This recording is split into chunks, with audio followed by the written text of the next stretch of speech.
नमस्ते, नमस्ते। स्वागत है आपका। हम लोग वापस आ गए हैं yes. Together in this video. ये 10,000 सब्सक्राइबर्स होने के बाद हम लोग पहली बार साथ में आ रहे हैं, तो हम दोनों की तरफ से बहुत बहुत बहुत बहुत थैंक यू नमस्कार, थैंक यू सबको, आप सबको आपके सपोर्ट के लिए। कि आप सब हमको इतना सराह रहे हैं और हमें और मोटिवेट कर रहे हैं ताकि हम और लाइव आ सके, लाइव आ सके। वीडियोस बना सके एक दूसरे के साथ थैंक यू मिलके। So thank you much, so thank you much. So much. अच्छा, एक बेसिकली मेरे लाइफ में एक बहुत डिफ़िकल्ट फेज़ जो मैंने कई आई थिंक मैंने वीडियोस में भी बोला है, मेरे वर्कशॉप्स में भी बोला है, जो लास्ट ईयर ही बहुत ही डिफ़िकल्ट फेज़ आया। एंड मुझे उस डिफ़िकल्ट फेज़ में ना मेरी वाइफ जया, ये गजानन महाराज की ये पोथी पोथी है, है, मैं ये गजानन पढ़ते हैं। महाराज के बहुत मतलब अच्छा और लगता है उनका पोथी पढ़ना। इनसे शादी होने सो के बाद मैं भी गजानन महाराज का बहुत भक्त, मुझे मुझे एक उनका उनका जो ग्रेस है वो हम पे फील होता है। टच वो तो एक्चुअली एक इन्होंने स्टोरी मेंशन की, और उस स्टोरी से एक्चुअली मुझे बहुत सपोर्ट मिला मेरे डिफ़िकल्ट फेज़ में। तो हमने सोचा ये हम लोग साथ में वीडियो शेयर बनाते करें। हैं, शेयर करते हैं। तो यू कैन स्टार्ट। यस। देखिए ये जो पोथी है गजानन महाराज की जिसमें 21 अध्याय हैं, ये एक्चुअली काफ़ी पुरानी है, मेरे 10th टाइम की है। सो बुक्स बहुत हैं, मतलब पोथी और भी है पर ये मेरी फेवरेट है इसलिए इसको मैं कभी जाने नहीं देती हूँ। सो इसमें एक्चुअली जो 21 अध्याय है उसमें 16वां अध्याय है जिसमें एक स्टोरी है तुकाराम शेगोकर, एक गरीब किसान था उसके ऊपर।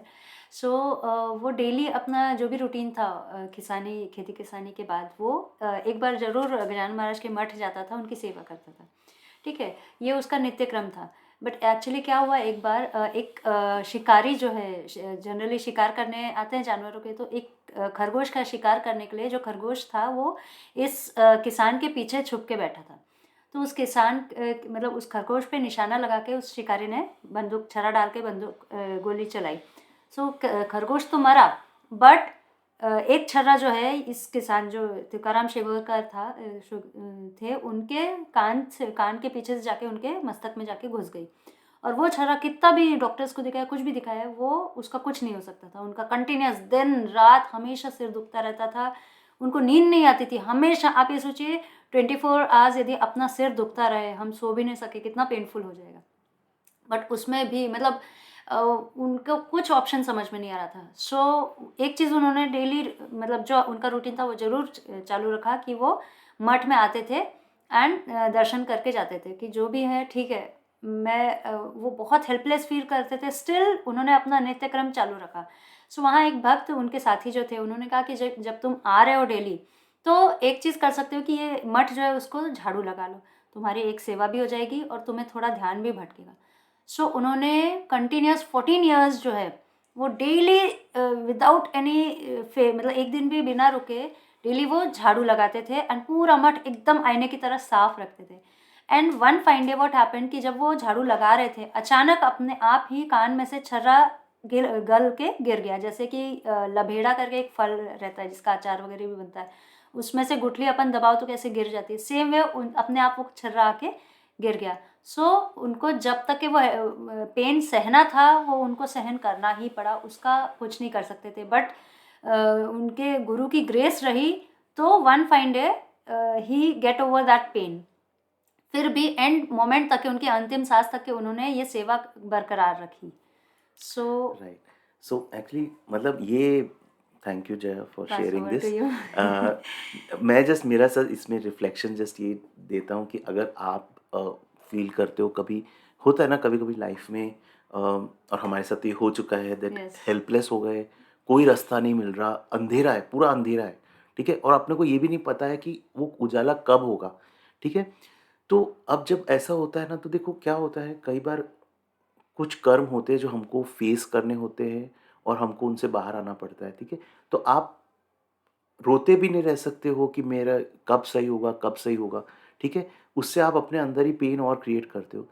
एक टाइम पे you have to drop it, आपको उसको ड्रॉप करना है, अपने जो आप माइंड में पेन होल्ड करके बैठे हो उसको ड्रॉप करना है, और कुछ आप ऐसा स्टार्ट करो जो कि कोई ग्रेटर गुड के लिए हो। कोई बड़ा ऐसा नहीं कि कोई बहुत बहुत बड़ा कुछ करना है, बट कुछ एक ऐसा सेवा स्टार्ट करो निस्वार्थ भाव से और निस्वार्थ सच्चे भाव मन से, से, उसमें सच्चे कुछ मन भी से। अपेक्षा मत कोई रखिए। एक्सपेक्टेशंस नहीं होनी यस। चाहिए उसमें, और वो सबके सबके कोई हाईएस्ट गुड के हिसाब से सबके लिए हो।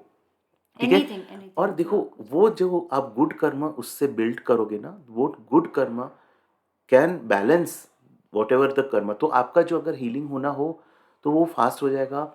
आप जब जब देखो देखो एक चीज़ ये है, कुछ चीज़ें you have to go through the सब पेन। सब कुछ मेरे कॉन्शियस माइंड के हिसाब से नहीं होगा कि मैं सोचूं कि ये अभी मेरा सही हो जाना चाहिए। हम अपने लिमिटेड माइंड से बहुत कुछ प्लान करके रखते हैं, लेकिन देर आर हमारा अनकॉन्शियस माइंड है ना, उसको पता है कौन सी चीज़ से गो थ्रू करना है, कौन से पेन से झाके निकलना है। उसमें अगर आप कोई अपना सेवा करोगे ना तो उससे आपका हीलिंग एक्सीडेंट होगा। फिर आप बोलो कि अरे मुझे, और जब वो पेन हील होना टाइम आ जाएगा ना, मतलब जैसे इनके जो इन्होंने जो स्टोरी बताई उसमें कि 14 इयर्स बाद अचानक से वो निकल के, वन फाइन वो तो द किसान थे, वो तो ब्रेक कोई ऐसा भी नहीं कि वो कोई ब्रेन सर्जरी करवा लें अपनी, ठीक है? वो उधर उनके पास इतना पैसा भी नहीं होगा। बस उन्होंने, भाई देखो क्या है, आप रोते रोते नहीं रह सकते ना, काम तो हमको अपना करना पड़ेगा। और काम, आप अपना जो भी काम करो साइड में आप कुछ कोई सेवा पकड़ लो, ठीक है? वो seva will build up good karma and then it will balance out whatever negative karma is there. And then expectation कुछ भी मत रखो, अपना काम चालू रखो एंड हैव फेथ। कुछ चीज़ें भगवान पे छोड़ दो, ठीक है? कुछ, हर चीज़ आप अपने पे होल्ड मत करो, सरेंडर कर दो भगवान को, ठीक है? बिकॉज मैं जैसे बोलता हूँ अपने वीडियोस में भी कि जो डिवाइन सबको सबका देख रहा है, जब चिड़िया अपने बच्चों के लिए दाना दाना लेने जाती है, डिवाइन इंश्योर करता है कि वो चिड़िया जब शाम को वापस आए तो अपने बच्चों के लिए दाना लेके आए। वो डिवाइन आपके बारे में भी जानता है कि आपको क्या कर्म क्लियर करने हैं, क्या कर्म आपके कब हील होने चाहिए, कैसे। तो ट्रस्ट करो, और जब वो सही होगा तब आपको सही हीलर भी मिल जाएगा। कोई अगर आपको कोई हीलर भी मिलना हो, सही टेक्निक भी मिल जाएगी। और ये मैंने खुद एक्सपीरियंस किया है कि जब जिसका टाइम आता है ना, then that person gets healed in the right way. But जब तक टाइम नहीं है तब तक प्लीज रोते मत रहो, ठीक है? पूरा अपना हिम्मत रखो, माइंडसेट हाई रखो, एक गोल लेके चलो, ठीक है? लाइफ में एक गोल लेके चलो। मे बी ऐसा गोल जो कि आप एक वर्ड में, जैसे हमारे लाइफ में हमने डिसाइड करके रखा है, मेरा एक वर्ड है, मैं पूरी लाइफ का मेरा एफर्ट उस वर्ड पे है, इनका एक वर्ड है तो शी डिवोर्स। तो अपनी जो एनर्जी को चैनल करो उस वर्ड में, उस पर्टिकुलर चीज पे चैनल करो। और देखो जितना आप उसमें अपना ध्यान डालोगे ना, तो प्रॉब्लम पीछे छूट जाएगी। सही बात है। ठीक है? देखो प्रॉब्लम देखो सबके साथ है, ठीक है? जितना हम उस काम में अपना एफर्ट 100% डालेंगे, एक ग्रेटर गुड के लिए, किसी गोल के लिए रहे ना, अपनी प्रॉब्लम, अपना एंजाइटी, फियर, डिप्रेशन, ये सब छोटा, जितना आप खाली रखोगे ना अपने दिमाग को, ठीक है? तो ये मॉन्स्टर्स आपके माइंड में बढ़ते जाएंगे, ठीक है? तो अपना फोकस पूरे तरह से अपने उस गोल पे रखो एंड जब क्लियरेंस होना होगा तब वो आप डिवाइन पे छोड़ दो, ठीक है? किसी भी फॉर्म में आप चाहे मतलब खुद किसी भी गुरु पे भक्ति ज़रूर करिए। बिकॉज जब अच्छा समय रहता है तब ज़रूर करिए, सो दैट जब डिफ़िकल्ट समय आए तो ये जो संचित कर्म है, जो संचित आपका बैंक बैलेंस की तरह जो आपका स्पिरिचुअल बैंक बैलेंस है, वो उस समय हेल्प करे इस डिफ़िकल्ट फेज से आपको निकलने के लिए। इसलिए और अपना स्पिरिचुअल रिजर्वोयर, अपना बढ़ा स्पिरिचुअल के रिजर्व रखिए। हमेशा आप अप रखो, ठीक है? और उसमें आप एडिशन करते रहो, जो भी आपको करना है। आपको भक्ति पाथ फॉलो करना है, आपको मेडिटेशन करना है, जो भी आपको हो, बट अपना फोकस रखो और सेवा करो। और कुछ चीज़ें उस हायर इंटेलिजेंस पे छोड़ दो Yes. And we have to just do our work, ठीक है? तो I think we can close. Yes, yes, sure. Thank you so Thank you much, so much. Thank thank you. You so God much, bless you all. God bless you, Yes. Bye.